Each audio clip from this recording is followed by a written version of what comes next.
Assalamualaikum warahmatullahi ta'ala wabarakatuh. Puji dan syukur kita panjatkan kehadirat Allah Subhanahu wa Ta'ala yang masih memberikan kesehatan kepada kita bersama sehingga bisa bertemu kembali dalam pembelajaran pendidikan agama Islam dan budi pekerti. Demikian pula tak lupa kita panjatkan salawat bering salam kepada ruh Nabi Muhammad SAW yang kita harapkan syafaatnya kelak dengan mengucapkan Allahumma sholli ala Sayyidina Muhammad ala ali Sayyidina Muhammad. Bagaimana kabarnya anak-anak kami? Semoga kita semua tetap dalam lindungan Allah Subhanahu wa Ta'ala. Kemudian perlu kami ingatkan supaya tetap melaksanakan protokol kesehatan. Dan insya Allah dengan upaya tersebut, Allah melindungi kita dari bahaya COVID-19.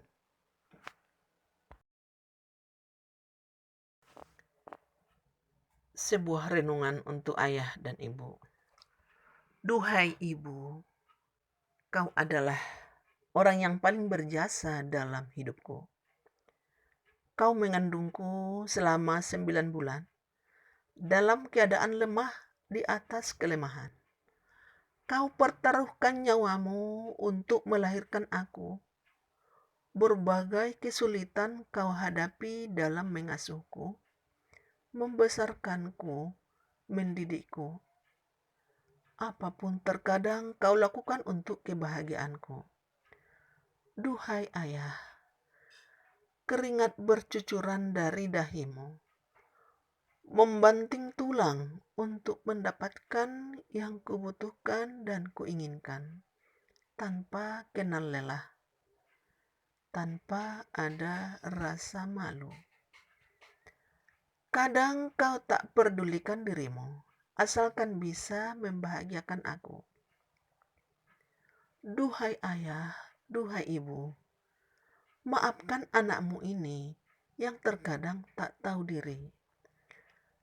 Aku sering melanggar nasihatmu, tak memperdulikan ucapanmu, walau ku tahu itu untuk kebaikanku. Kumohon maafkan aku, ayah dan ibu. Tetaplah ingat aku dalam setiap doamu. Kumohon ridhomu, karena ridho Tuhan ada pada ridhomu. Dan doaku pada Allah akan selalu kupanjatkan. Allahumma gfirli dzunubi wali walidayya warhamhuma kama rabbayani shogiro.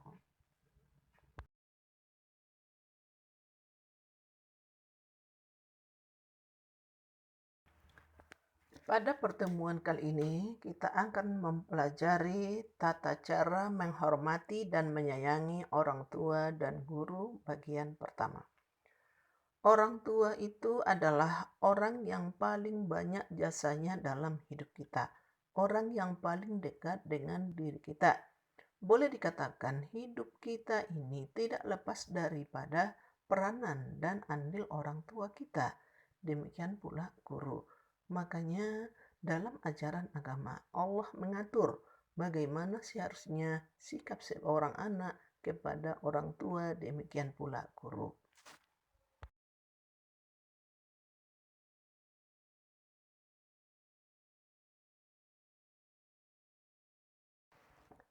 Sebagai kompetensi dasarnya adalah hormat dan patuh kepada orang tua dan guru. Berikutnya standar kompetensi. Yang pertama, meyakini bahwa hormat dan patuh kepada orang tua sebagai kewajiban agama sebagaimana dalam Quran Surah Al-Isra ayat 23 dan 24. Demikian pula hadis yang terkait dengan itu. Berikutnya, menunjukkan perilaku hormat dan patuh kepada orang tua sebagai implementasi pemahaman Quran Surah Al-Isra ayat 23 sampai 24. Berikutnya, menganalisis perilaku hormat dan patuh kepada orang tua. Dan yang keempat, menyajikan kaitan antara ketauhidan dan beribadah dengan hormat dan patuh kepada orang tua sesuai dengan Quran Surah Al-Isra ayat 23 dan 4. Demikian pula hadis yang terkait.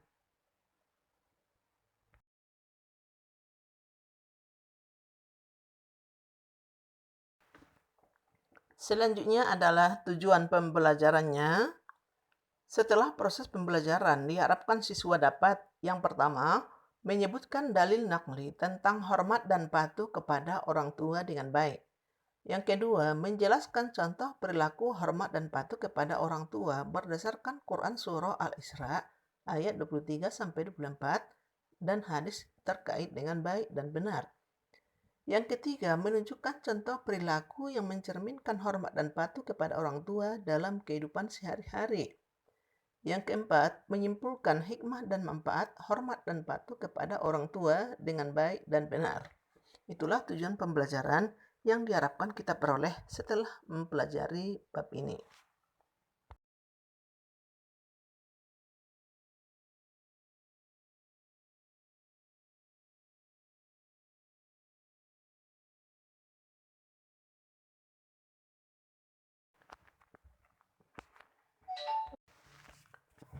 Berikutnya adalah materi.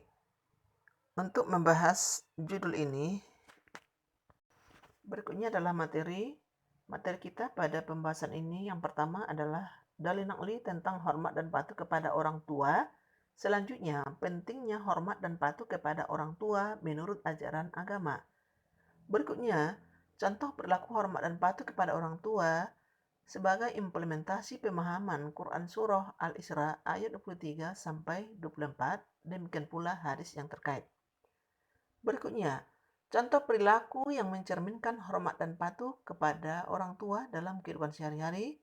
Dan terakhir, hikmah dan manfaat hormat dan patuh kepada orang tua. Itulah pokok-pokok materi yang akan kita pelajari pada pembahasan ini.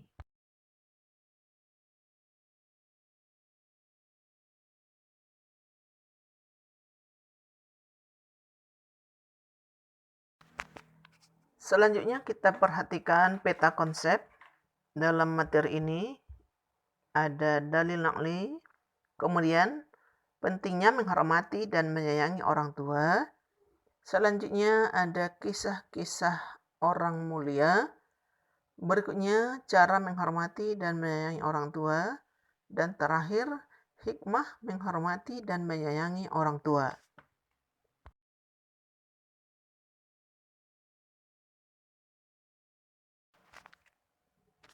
Ya, masuk kita kepada materi pertama, yaitu dalil naqli Surah Al-Isra ayat 23-24 yang berkaitan dengan tata cara menghormati dan menyayangi orang tua. A'udzubillahi minasyaitonirrajim. Bismillahirrahmanirrahim. Wa qada rabbuka alla ta'budu illa iyyahu wa bil walidaini ihsana. Imma yablughanna 'indakal kibara ahaduhuma aw kilahuma fala taqul lahumā uffin wa la tanharhumā wa qul lahumā qawlan karīmā wakhfid lahumā janāha dzulli minar rahmati wa qur rabbirhamhumā kamā rabbayani shaghīrā. Yang artinya, dan Tuhanmu telah memerintahkan agar kamu jangan menyembah selain Dia dan hendaklah berbuat baik kepada ibu bapa. Jika salah seorang di antara keduanya atau kedua-duanya sampai berusia lanjut dalam pemeliharaanmu, maka sekali-sekali janganlah engkau mengatakan kepada mereka perkataan A dan janganlah engkau membentak keduanya. Dan ucapkanlah kepada keduanya perkataan yang baik. Dan rendahkanlah dirimu terhadap keduanya dengan penuh kasih sayang dan ucapkanlah, wahai Tuhanku, sayangilah keduanya sebagaimana mereka berdua telah mendidik aku pada waktu kecil. Quran Surah Al-Isra ayat 23-24.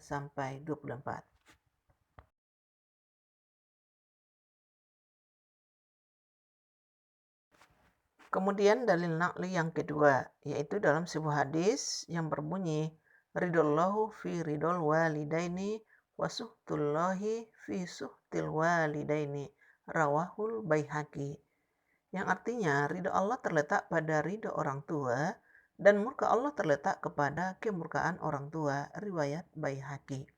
Itulah dua dalil naqli yang berkaitan dengan cara menghormati dan menyayangi orang tua. Banyak lagi sebenarnya ayat-ayat yang berkenaan dengan itu, tapi pada pertemuan kali ini, mudah-mudahan kita cukupkanlah ayat dan hadis tersebut.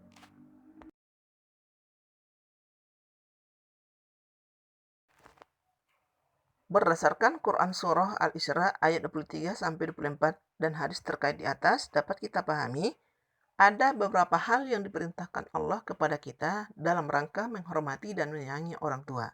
Antara lain sebagai berikut. Pada kata wabil walidaini ihsana, Allah memerintahkan kita untuk berbuat baik kepada kedua orang tua. Kalau kita lihat posisi kalimat ini di dalam ayat, setelah Allah perintahkan kita untuk tidak menyembah selain Allah, berikutnya adalah perintah untuk berbuat baik kepada kedua orang tua. Ini mengandung makna bahwa berbuat baik kepada kedua orang tua ini sangat penting dalam ajaran agama kita. Makanya berusahalah kita berbuat baik kepada kedua orang tua. Selanjutnya dalam kalimat imma yabalughanna indakal kibara ahaduhuma aw kilahuma fala taqul lahuma ufyun wala tanharhuma wa qul lahuma qawlan karima. Selanjutnya, jika orang tua kita sudah berumur lanjut dalam pemeliharaan kita, kita harus merawat mereka dengan penuh kasih sayang dan keikhlasan. Walaupun barangkali di usia mereka yang pikun ini, kita di dalam memeliharanya pasti mengalami kesukaran dan ada masalah. Tetapi bagaimana? Bandingkan saja ketika orang tua kita dulu merawat kita mulai dari kecil, mulai daripada tidak bisa apa-apa, tidak tahu apa-apa, tidak bisa berbuat apa-apa, tapi mereka merawat kita dengan keikhlasan. Makanya kita pun harus merawat mereka dengan penuh keikhlasan dan kasih sayang, walaupun misalnya mereka sudah berumur lanjut dalam pemeliharaan kita.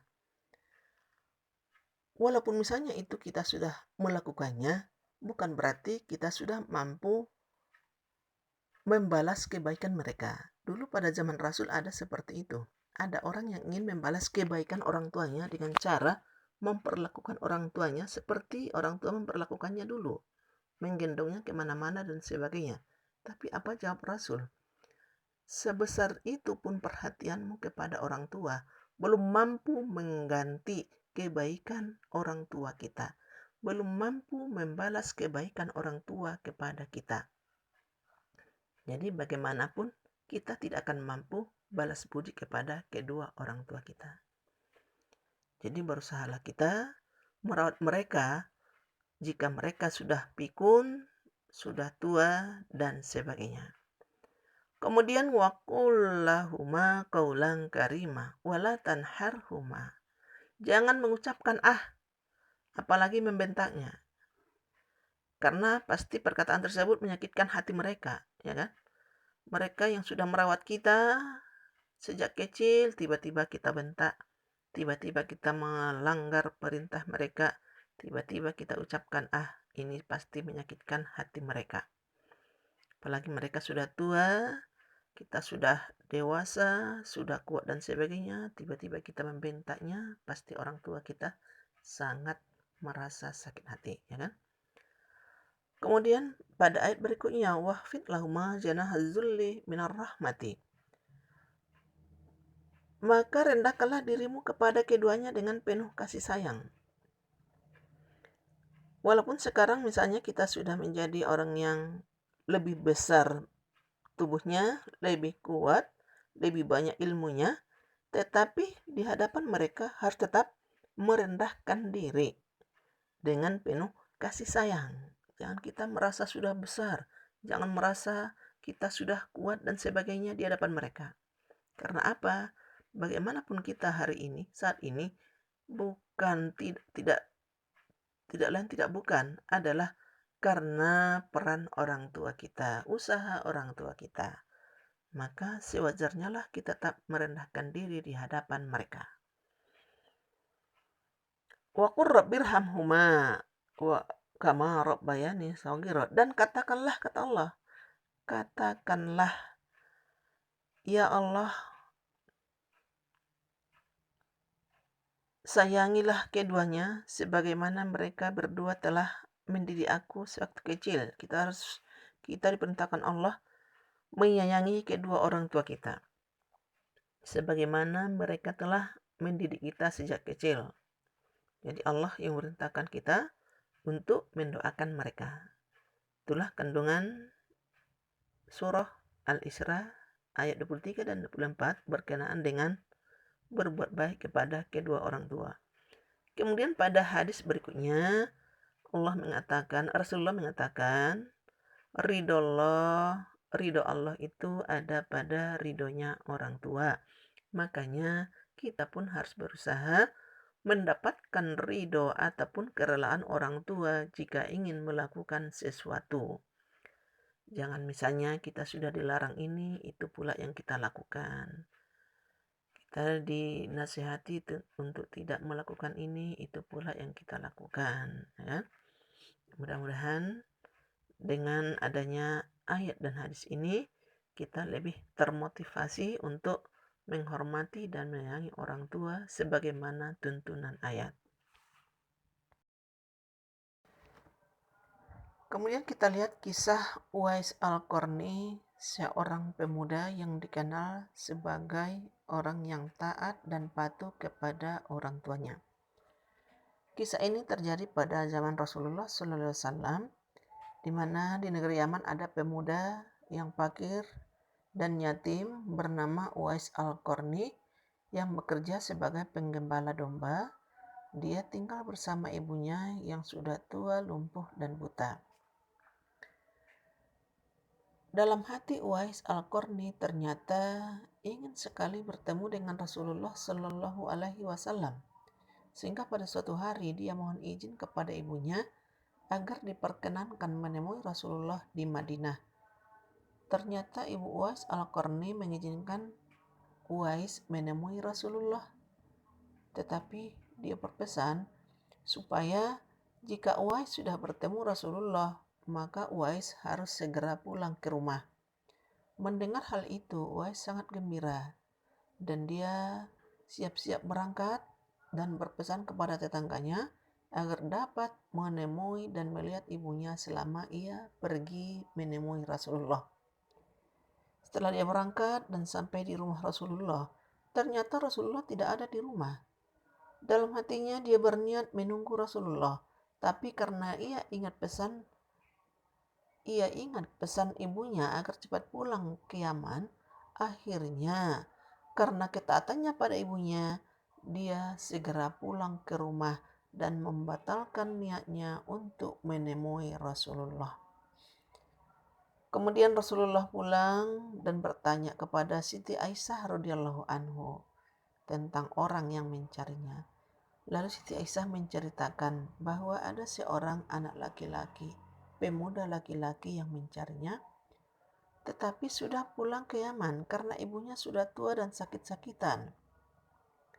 Nabi Muhammad SAW menjelaskan bahwa orang yang mencarinya tadi adalah seorang pemuda yang taat, kemudian menyayangi dan taat kepada orang tuanya.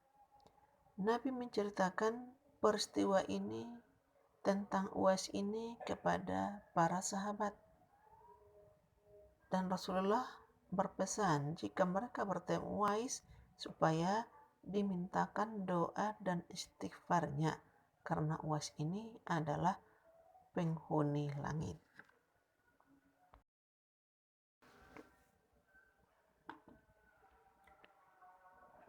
Suatu ketika Khalifah Umar teringat akan sabda Rasulullah SAW yang menyatakan Uwais adalah penghuni langit. Dia ingin mencari informasi tentang Uwais. Dan ketika melihat ada rombongan kafilah dari Yaman, Khalifah Umar dan Ali mendatangi mereka dan menanyakan apakah mereka mengenal Uwais Al-Qarni. Ternyata mereka mengenalnya. Bahkan pada hari itu ternyata Uwais Al-Qarni turut bersama mereka.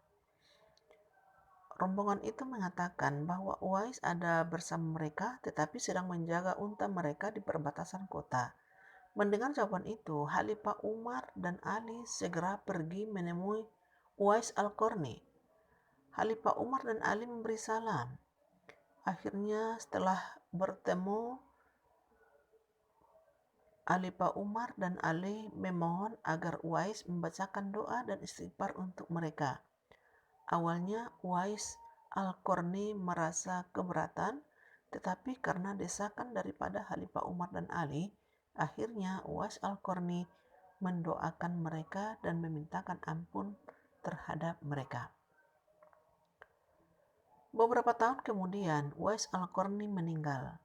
Anehnya, pada hari meninggalnya Uwais, muncul orang-orang yang tak dikenal oleh penduduk Yaman yang ingin mengurus jenazahnya, mulai dari memandikan, mengkafani, menguburkan, sampai mengusung jenazahnya ke pemakaman. Ya, anehnya banyak orang yang tidak dikenal berdatangan entah dari mana. Mereka berebutan ingin mengurus jenazah Uwais Al-Qarni. Sehingga orang Yaman heran, siapa sebenarnya Uwais Al-Qarni ini? Kenapa orang yang biasa-biasa saja, orang miskin yang tidak punya apa-apa, ternyata di hari meninggalnya banyak orang yang tidak dikenal yang datang ingin mengurus jenazahnya. Sehingga berita ini tersebar kemana-mana. Kemudian sahabat yang mengetahui tentang Uwais Al-Qarni pun menjelaskan bahwa Rasulullah sebenarnya sudah mengatakan bahwa Uwais Al-Qarni adalah penghuni langit. Ya, kisah ini diambil dari hadis riwayat Muslim, dari Ishaq bin Ibrahim, dari Mu'az bin Hisam, dari ayahnya, dari Qatadah, dari Juraihah, dari Usair bin Jab, dikutip dari buku Pai kelas 11 Kemendikbud. Suatu ketika Khalifah Umar teringat kembali akan sabda Nabi Muhammad SAW yang menjelaskan bahwa Uwais Al-Qarni adalah penduduk langit.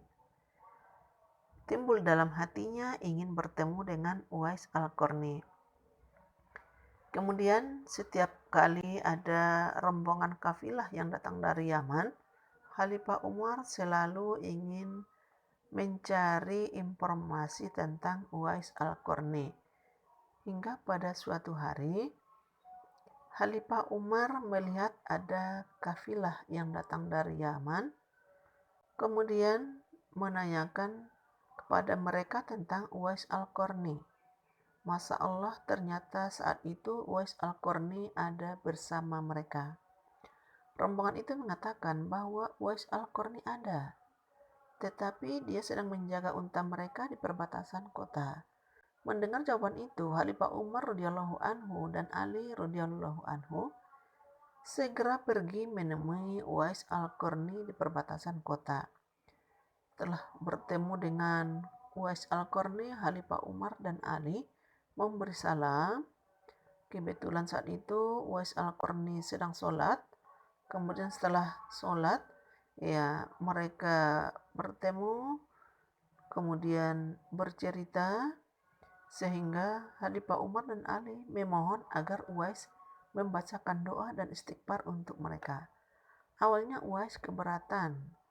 Dia merasa dirinya bukanlah siapa-siapa, tetapi setelah Khalifah Umar dan Ali mendesak, akhirnya Uwais Al-Qarni membacakan doa dan istighfar untuk mereka. Setelah kejadian itu, beberapa tahun kemudian Uwais Al-Qarni meninggal. Anehnya, pada hari meninggalnya tersebut, banyak sekali orang-orang yang tak dikenal datang ke tempat itu untuk mengurus jenazahnya.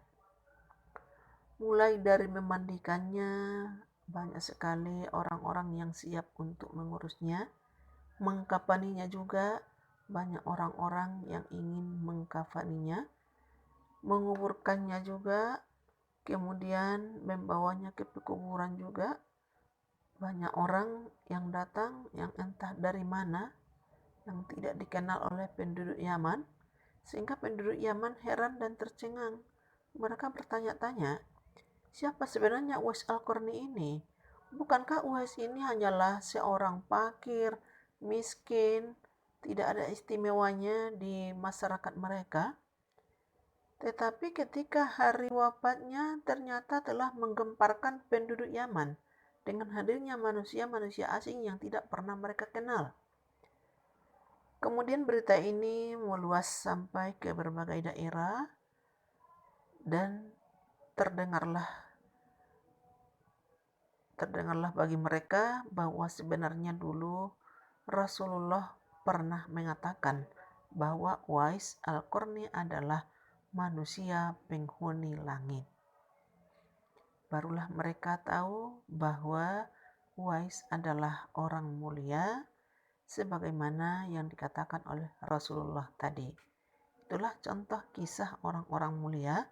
Sebenarnya banyak lagi kisah yang lain yang merupakan teladan bagi kita di dalam hal mentaati orang tua.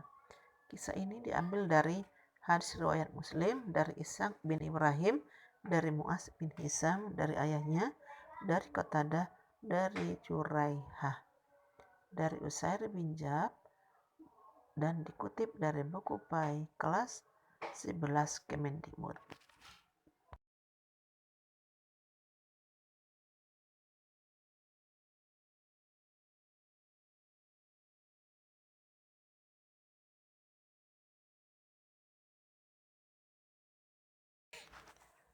Anak-anak kami, setelah tadi kita membahas cara menghormati dan menyayangi orang tua berdasarkan Quran Surah Al-Isra ayat 23 dan 24, demikian pula hadis. Ada beberapa hal yang bisa kita lakukan di dalam rangka menyayangi orang tua kita dalam kehidupan sehari-hari sebagai tambahan dari apa yang ada di dalam ayat. Yang pertama, mentaati segala perintah orang tua, kecuali dalam hal maksiat. Kita yakin bahwa perintah orang tua ini adalah untuk kebaikan anaknya. Makanya mereka menyuruh kita melakukannya. Jadi selama itu adalah untuk kebaikan, kita wajib mentaati perintah orang tua. Berikutnya, menjaga amanah berupa harta yang dititipkan oleh orang tua atau diberikan oleh orang tua. Jika orang tua memberikan amanah kepada kita berupa harta, wajib kita tunaikan amanah tersebut. Berikutnya, membantu dan menolong mereka jika mereka membutuhkan. Kemudian, berbuat baik kepada kedua orang tua walaupun mereka berbuat salah. Orang tua juga adalah manusia. Ya, namanya manusia, pastilah ada kesalahannya. Jadi ketika orang tua kita berbuat salah, kita wajib tetap berbuat baik kepada mereka. Bahkan manakala orang tua kita masih belum beriman kepada Allah sekalipun, yang namanya berbakti kepada mereka tetap wajib kita lakukan. Kemudian berbuat baik dan bersilaturahmi dengan saudara dan teman-temannya. Ya, orang tua kita pasti punya saudara, punya teman dan sebagainya. Jadi dengan bersilaturahmi dengan mereka, berbuat baik dengan mereka, berarti kita sudah berbuat baik kepada kedua orang tua. Kemudian melakukan berbagai hal yang dapat membuat orang tua bergembira. Apa yang membuat orang tua kita bahagia, itulah yang kita lakukan. Dan menghindarkan diri kita dari perbuatan yang bisa membuat orang tua kita sedih, kecewa, dan sebagainya. Itulah sebagai tambahan yang merupakan perilaku di dalam hal menyayangi orang tua dalam kehidupan sehari-hari. Anak-anak kami, setelah tadi kita membahas cara menghormati dan menyayangi orang tua berdasarkan Quran Surah Al-Isra ayat 23 dan 24, demikian pula hadis. Ada beberapa hal yang bisa kita lakukan di dalam rangka menyayangi orang tua kita dalam kehidupan sehari-hari sebagai tambahan dari apa yang ada di dalam ayat. Yang pertama, mentaati segala perintah orang tua, kecuali dalam hal maksiat. Kita yakin bahwa perintah orang tua ini adalah untuk kebaikan anaknya, makanya mereka menyuruh kita melakukannya. Jadi selama itu adalah untuk kebaikan, kita wajib mentaati perintah orang tua. Berikutnya menjaga amanah berupa harta yang dititipkan oleh orang tua atau diberikan oleh orang tua. Jika orang tua memberikan amanah kepada kita berupa harta, wajib kita tunaikan amanah tersebut. Berikutnya membantu dan menolong mereka jika mereka membutuhkan. Kemudian berbuat baik kepada kedua orang tua walaupun mereka berbuat salah. Orang tua juga adalah manusia, ya namanya manusia pastilah ada kesalahannya. Jadi ketika orang tua kita berbuat salah, kita wajib tetap berbuat baik kepada mereka. Bahkan manakala orang tua kita masih belum beriman kepada Allah sekalipun, yang namanya berbakti kepada mereka tetap wajib kita lakukan. Kemudian berbuat baik dan bersilaturahmi dengan saudara dan teman-temannya. Ya, orang tua kita pasti punya saudara, punya teman dan sebagainya. Jadi dengan bersilaturahmi dengan mereka, berbuat baik dengan mereka, berarti kita sudah berbuat baik kepada kedua orang tua. Kemudian melakukan berbagai hal yang dapat membuat orang tua bergembira. Apa yang membuat orang tua kita bahagia, itulah yang kita lakukan. Dan menghindarkan diri kita dari perbuatan yang bisa membuat orang tua kita sedih, kecewa, dan sebagainya. Itulah sebagai tambahan yang merupakan perilaku di dalam hal menyayangi orang tua dalam kehidupan sehari-hari.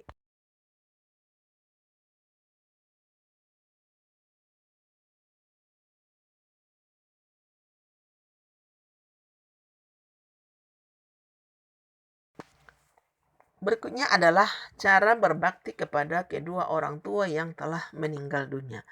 Ternyata walaupun orang tua kita sudah pada meninggal dunia, masih ada yang bisa kita lakukan untuk berbakti kepada mereka.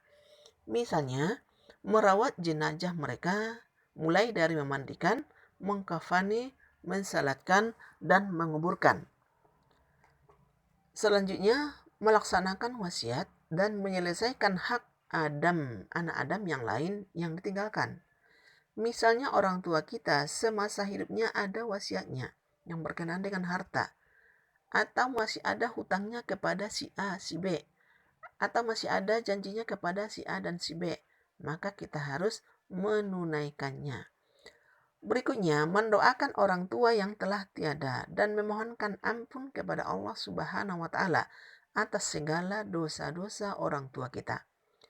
Dan doa kita sebagai anak yang soleh termasuk perbuatan yang insya Allah akan membantu orang tua kita di alam barzah. Berikutnya, menyambung silaturahmi dengan kerabat, dengan teman-temannya atau saudara-saudaranya dan memuliakan mereka. Jika ini kita lakukan, termasuk hal yang akan membahagiakan orang tua kita dan pahalanya insya Allah akan sampai kepada kedua orang tua kita. Berikutnya melanjutkan cita-cita luhur daripada orang tua kita. Misalnya orang tua kita ingin membuat pengajian atau ingin membangun musola dan sebagainya. Cita-cita luhurnya sebisa mungkin hendaknya kita lanjutkan. Insya Allah apabila ini kita lakukan, pahalanya juga akan mengalir kepada kedua orang tua kita.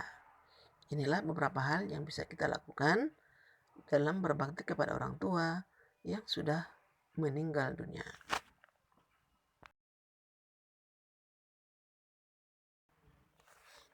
Berikutnya adalah hikmah berbakti kepada kedua orang tua. Hikmah adalah manfaat atau kebaikan. Berarti apabila kita berbakti kepada orang tua, banyak manfaat yang akan kita peroleh, banyak kebaikan yang akan kita peroleh, yang akan diberikan Allah, mulai dari kehidupan dunia sampai kepada kehidupan di akhirat. Yang pertama, berbakti kepada kedua orang tua merupakan amal yang paling utama, berarti pahalanya besar. Selanjutnya, apabila orang tua kita ridho terhadap apa yang kita lakukan, Allah pun akan ridho. Jika Allah sudah ridho, mudah-mudahan kita akan memperoleh kemudahan, kebaikan di dalam kehidupan kita. Selanjutnya, berbakti kepada kedua orang tua akan dapat menghilangkan kesulitan dan kelak akan dimudahkan Allah jalan hidup kita. Berikutnya, berbakti kepada kedua orang tua akan diluaskan rezeki dan dipanjangkan umur. Kemudian, berbakti kepada orang tua dapat menjadikan kita dimasukkan Allah ke jannahnya atau ke surganya oleh Allah Subhanahu wa Ta'ala. Itulah beberapa hikmah berbakti kepada kedua orang tua. Mudah-mudahan dengan mempelajari hikmah ini, kita akan terdorong untuk berbakti kepada kedua orang tua. Karena manfaatnya besar, mulai dari kehidupan di dunia sampai kepada kehidupan akhirat. Tapi janganlah kiranya kita berbakti kepada orang tua hanyalah untuk mendapatkan kebaikan-kebaikan ini. Tapi insya Allah kita berbakti kepada Allah adalah lillahi ta'ala. Berikutnya adalah hikmah berbakti kepada kedua orang tua. Hikmah adalah manfaat atau kebaikan. Berarti apabila kita berbakti kepada orang tua, banyak manfaat yang akan kita peroleh, banyak kebaikan yang akan kita peroleh, yang akan diberikan Allah, mulai dari kehidupan dunia sampai kepada kehidupan di akhirat. Yang pertama, berbakti kepada kedua orang tua merupakan amal yang paling utama, berarti pahalanya besar. Selanjutnya, apabila orang tua kita ridho terhadap apa yang kita lakukan, Allah pun akan ridho. Jika Allah sudah ridho, mudah-mudahan kita akan memperoleh kemudahan, kebaikan di dalam kehidupan kita. Selanjutnya, berbakti kepada kedua orang tua akan dapat menghilangkan kesulitan dan kelak akan dimudahkan Allah jalan hidup kita. Berikutnya, berbakti kepada kedua orang tua akan diluaskan rezeki dan dipanjangkan umur. Kemudian, berbakti kepada orang tua dapat menjadikan kita dimasukkan Allah ke jannahnya atau ke surganya oleh Allah Subhanahu wa Ta'ala. Itulah beberapa hikmah berbakti kepada kedua orang tua. Mudah-mudahan dengan mempelajari hikmah ini, kita akan terdorong untuk berbakti kepada kedua orang tua. Karena manfaatnya besar, mulai dari kehidupan di dunia sampai kepada kehidupan akhirat. Tapi janganlah kiranya kita berbakti kepada orang tua hanyalah untuk mendapatkan kebaikan-kebaikan ini. Tapi insya Allah kita berbakti kepada Allah adalah lillahi ta'ala.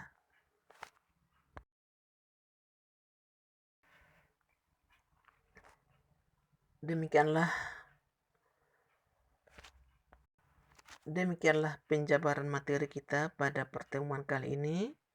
Mudah-mudahan bermanfaat bagi kita semua. Kita bisa menerapkannya dalam kehidupan sehari-hari. Dan insya Allah kita akan mendapatkan ridho Allah Subhanahu wa Ta'ala. Semoga bermanfaat. Jangan lupa like dan subscribe. Assalamualaikum warahmatullahi ta'ala wabarakatuh. Selamat bertemu kembali pada pertemuan berikutnya. Demikianlah penjabaran materi kita pada pertemuan kali ini. Mudah-mudahan bermanfaat bagi kita semua. Kita bisa menerapkannya dalam kehidupan sehari-hari.